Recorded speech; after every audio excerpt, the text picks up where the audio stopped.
আমি সকলোৱে টাইটানিকৰ নাম শুনিছোঁ আৰু টাইটানিকৰ লগত জড়িত এটা বিষয় আজি আলোচনা কৰিব। আলোচনা মানে মই ভাবিছোঁ আপোনালোকৰ লগত শ্বেয়াৰ কৰোঁ। সেয়া 1912 চনৰ কাহিনী। ডেভিড স্কট নামৰ ইংলেণ্ডৰ এজন ক্লাৰ্কৰ চাকৰি কৰা এজন লোক আছিলে।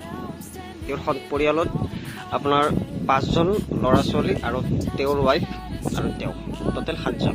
আৰু তেওঁৰ এটা মনত খুব ইচ্ছা আছিলে যে তেওঁ আপোনাৰ টাইটানিকৰ প্ৰথম যিটো যাত্ৰা হ'ব তাতে তেওঁ অংশীদাৰ হ'ব, মানে টাইটানিকত যাত্ৰা কৰাৰ তেওঁৰ খুব ইচ্ছা আছিলে। আৰু সেইকাৰণে ক্লাৰ্কৰ চাকৰি যিহেতু তেওঁ কৰিছিলে, সেইকাৰণে তেওঁ কি কৰিছিলে, গোটেই জীৱনটোত যিমানখিনি ইনকাম কৰিছিলে সেই ইনকামখিনি লগ কৰি তেওঁ 7টা টিকট কিনিছিলে। 1912 চনৰ 10 এপ্ৰিলত আপোনাৰ টাইটানিকে প্ৰথম যাত্ৰা আৰম্ভ কৰিছিলে আৰু তেওঁ 7টা টিকট কিনিলে। 7টা টিকট কিনি তেওঁ যাবৰ কাৰণে সাজু হ'ল। তেওঁৰ জীৱনৰ আটাইতকৈ এটা ইচ্ছা আছিলে টাইটানিকত যাত্ৰা কৰাৰ, আৰু সেইমতে কাম হ'ল।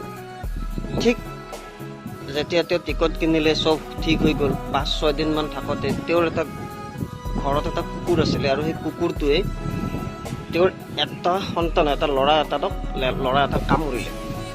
যাৰ কাৰণে তেওঁৰ ৱাইফে তেওঁক ক'লে যে স্কট, মই টাইটানিকত তোমালোকৰ লগত যাত্ৰা কৰিব নোৱাৰিম, কাৰণ মোৰ সন্তানটোৰ এনেকুৱা হৈছে, কুকুৰে কামুৰিছে। ডেভিড স্কটৰ মনটো ভাঙি গ'ল, কাৰণ তেওঁৰ জীৱনৰ এটা ইচ্ছা আছিলে যে তেওঁ টাইটানিকত যাত্ৰা কৰিব, আৰু তাৰ কাৰণে সকলোবোৰ কামখিনি হোৱাৰ শেষ মুহূৰ্তত এনেকুৱা হোৱাত তেওঁৰ মনটো ভাঙি গ'ল। তথাপি তেওঁ সিদ্ধান্ত এটা ল'লে যে যাওক, যিহেতু সন্তানটো যদি যাবও নোৱাৰে বা ৱাইফ যাবও নোৱাৰে, তেওঁ অকলে হ'লেও টাইটানিকত নিজৰ ইচ্ছা পূৰণ কৰিব। এনেকৈ লাহে লাহে যেতিয়া সময় আহিল, শেষ মুহূৰ্তত স্কটে ভাবিলে যে যি হ'ল, যিহেতু মোৰ ৱাইফো যাব নোৱাৰে, গতিকে মই নিজৰ সন্তানটোক এৰিনো কিয় এই যাত্ৰাটো আৰম্ভ কৰোঁ। তেওঁ শেষ মুহূৰ্তত অনিচ্ছা সত্ত্বেও টাইটানিকৰ এই যাত্ৰাটো তেওঁ কেঞ্চেল কৰিলে। তাৰ পিছৰ ঘটনাটো সকলোৱে জানে। 15 এপ্ৰিল 2012 চনত টাইটানিকৰ ধ্বংস হ'ল। টাইটানিকত যোৱা সকলোবোৰ ব্যক্তি প্ৰায় মৃত্যু হ'ল।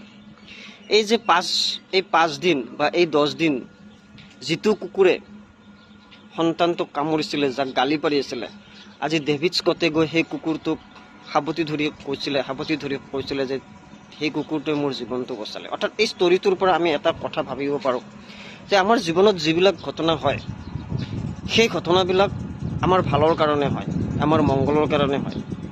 হয়তো প্ৰাথমিক পৰ্যায়ত সেই ঘটনাবিলাকে আমাৰ মনত কিবা আঘাত দিব পাৰে, কিন্তু শেষ পৰ্যায়ত সেই ঘটনাবিলাকে আমাৰ জীৱনটোক ৰক্ষা কৰে, ক'ৰবাত নহয় ক'ৰবাত জীৱনটোক ৰক্ষা কৰে, নাইবা ভালৰ কাৰণে হয়।